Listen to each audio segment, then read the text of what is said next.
স্পেনের তরুণ তারকা Lamine Yamal ও midfielder Fermin লোপেজের চোটে বিশ্বকাপ শুরুর আগে বড় ধাক্কা খেয়েছে দলটি। হ্যামস্ট্রিং সমস্যায় দীর্ঘদিন মাঠের বাইরে থাকা ইয়ামাল এখনো পুরোপুরি ফিট নন।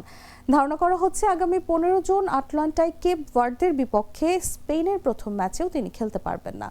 একই সঙ্গে 21 জুন সৌদি আরবের বিপক্ষেও তার অংশগ্রহণ অনিশ্চিত। 22 এপ্রিল সেল্টা ভিগোর বিপক্ষে ম্যাচে গোল করার সময় চোট পান এই 18 বছর বয়সী উইঙ্গার।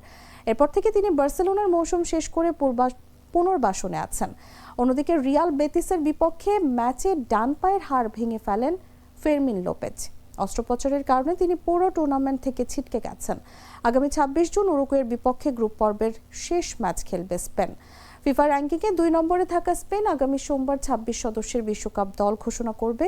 চোট সমস্যার কারণে স্পেন শিবিরে উদ্বেগ বাড়লেও কোচিং স্টাফ আশা করছে টুর্নামেন্টের পরবর্তী পর্যায়ে ইয়ামাল ফিরতে পারেন, তবে তার সম্পূর্ণ ফিটনেস নিয়ে এখনও চূড়ান্ত নিশ্চয়তা পাওয়া যায়নি। চিকিৎসকরা পর্যবেক্ষণে রেখেছেন তাকে। দ্রুত সুস্থতার জন্য নিবিড় চিকিৎসা চলছে।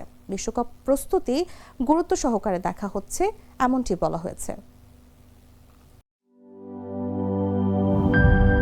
হুররে ওয়েফারের মানচি টেস্টে টেনশন দূর রে, হয়ে যাক হুররে।